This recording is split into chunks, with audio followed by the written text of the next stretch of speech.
Naglitawan ang samut-saring reaksyon sa post na ito. Chanced upon this coconut mochi at the local village eatery, and it was delightful. Kung saan ang classic nating kakanin na palitaw, tinawag ba naman ng ibang pangalan? Ang palitaw naging coconut mochi? Nasaan ako? Pre-colonial times pa lang, palitaw na ang tawag dyan. Pero aminin, nang dahil sa post, nag-crave ka rin ng palitaw. Dito sa bayan ng Kalasyaw, iba ang itsura ng paborito nilang palitaw. Mas matamis at masabaw. Parekoy ang tawag nila rito at tawag din naming mga Ilocano, masikoy. Isa sa iilan na lang na gumagawa nito ang tindera ng kakanin na si Marley. Sa mga panahon kasi ngayon, bihira na ang gumagawa ng masikoy. Kasi ang mga kabataan ngayon, hindi sila mahilig sa malagkit. Kaya ang masikoy, hindi na masyadong ginagawa.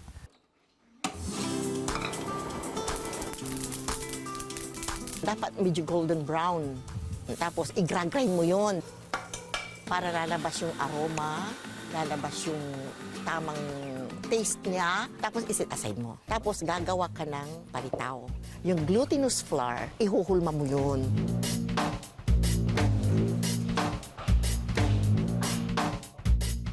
Pag nahulma mo na, isit aside mo ulit. Tapos maglagay ka sa kasirola or sa kawali ng water. Lagyan mo ng nyog. Tapos lagyan mo ng sugar. Ilagay mo na din yung sesame seed. Lagyan mo ng anis, pampabango ng pagkain. Yung nahulma mo na palitaw, ihulog mo na. Ihalo mo ng ihalo. Pag yung palitaw mo, yung umapaw na, naluto na yun. Tinawag siyang palitaw dahil mula sa salitang litaw. Yung galapong na yun, binilog mo at nilagay mo sa mainit na kumukulong tubig, manifestasyon na pag ito ay lumutang na ito ay luto na. So, ibig sabihin, lumilitaw na. Nandun yung tamis and then parang lasang bufo. Tama lang po yung tinglanan. Taong 2020 lang daw nang aralin ni Marley ang pagluluto ng masikoy na madalas daw noong craving ng yumaon niyang tatay Manuling. Ang father namin noon, mahilig sa kakanin. Masarap ang pakiramdam na yung taong mahal mo, ipinagluluto mo. Tapos ino-offer din namin sa ibang customer din namin, nagugustuhan din nila. Pero para hindi maumay ang kanyang mga suki, ini-level up at ginawan din niya ang kanyang palitaw ng samut-saring flavors, ube, mangga, at pandan.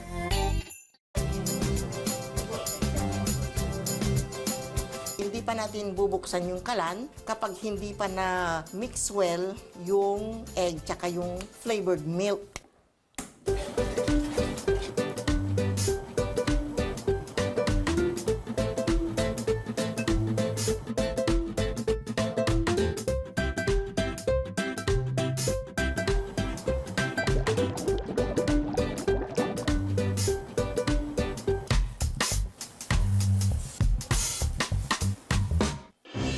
So, digit po siya sa ngipin. Yung nasa ilalim niya, lasang-lasa na ube. Ito, promise masarap. Colorful siya, nakaka-attract talaga. May nakakatikim na new generation at nagustuhan nila. Siyempre, proud ka. Dito sa kainan ni Rod sa Mount Banahaw, araw-araw silang may iniluluto sa kanyang kawa. Pero hindi raw ito gamot o gayuma, kundi pangmeryenda. Isa itong klase o bersyon ng palitaw na nagpapatamis daw ng mga ngiti ng mga tiga-probinsya ng Quezon. Ang tawag nila rito, sinulbot. Dito sa Quezon, pag sinulbot, talagang ito ay terminong tumutukoy dun sa proseso ng pagkakalamay. Ibig sabihin nito ay pagpapalutang ng galapong dun sa gata na merong asukal.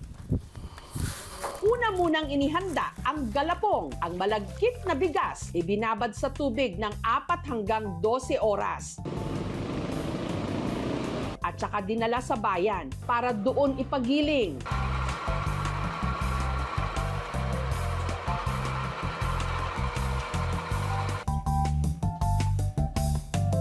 Malambot-lambot na po siya. Parang maganda na po ang masa, bilogin. 200 grams po ang isang bilog nito.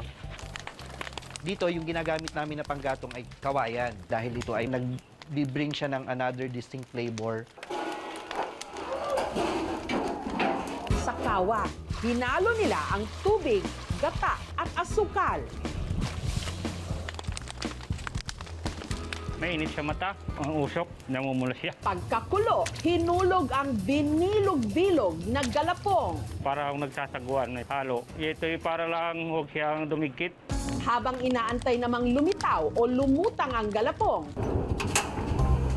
nagsalang sa hiwalay na kawali ng muscovado o brown sugar. Mga isang oras po ito, susunugin. Hindi po pwedeng hindi hahaluin at siya po yung nagtututong, nakapit sa kawali. Nakikita na natin na medyo lumulutang na at namamaga-magana yung ating galapong at ito na yung tinatawag nating sinulbot. Naibibenta nila ito 100 pesos kada piraso. Pwedeng pagsaluhan ng 2 hanggang 3 tao. Solved na! Chewy po. Apo, nalalasahan po yung gata niya. Sinasabi nila na mimiss nila ang kanilang mga lolo na dati-dati ay sila yung nagluluto ng sinulbot at kalamay. Ipinapakita ng sinulbot kung paano mo itatransform yung isang maliit na butil na bigas na yon para mas maging masarap na kakanin.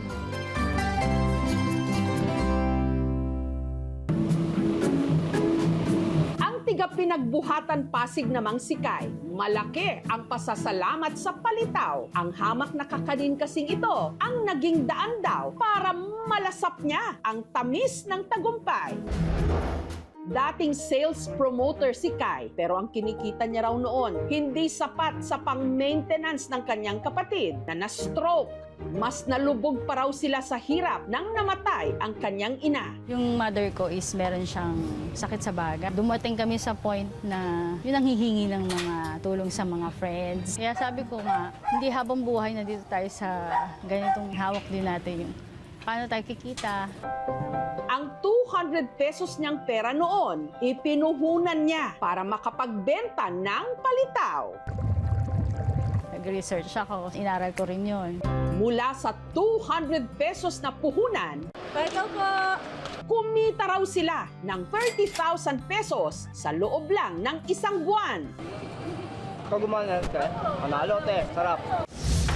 Tubong lugaw, palitaw. Kung maramihan, syempre, merong malakas, 2,000 to 3,000 a day. Meron ding mahina, 1,000 pababa. Nakakatulong nga siya sa buhay namin, magkakapatid. Ang kanyang palitaw, ginawaran pa ng parangal. Maganda kasi siya kasi napopromote mo yung Filipino culture natin. Tawagin mang coconut mochi ng mga bata ngayon. Alam na des, unang kagat pa lang, palitaw yan!